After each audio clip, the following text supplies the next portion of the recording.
Welcome to this tutorial. In this video, we are going to take a look at the filters section within the People Allocation application. Once the user or resource manager navigates to the People Allocation application, he or she can view all the resource requests that have been submitted via various projects. The filters section can be used to apply filters and retrieve data based on condition. The user can check any filter and apply them, and the corresponding data is displayed.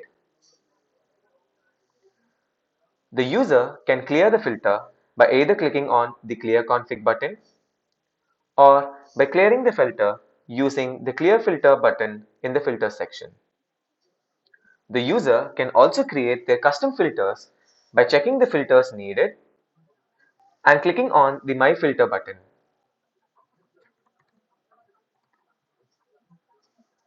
Once done, the filter can also be shared to another employee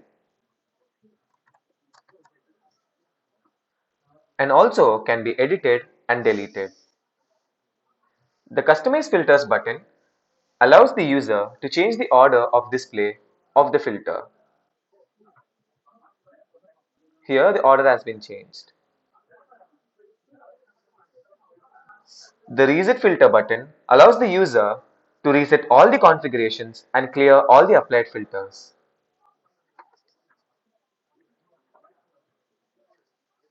Thank you for watching.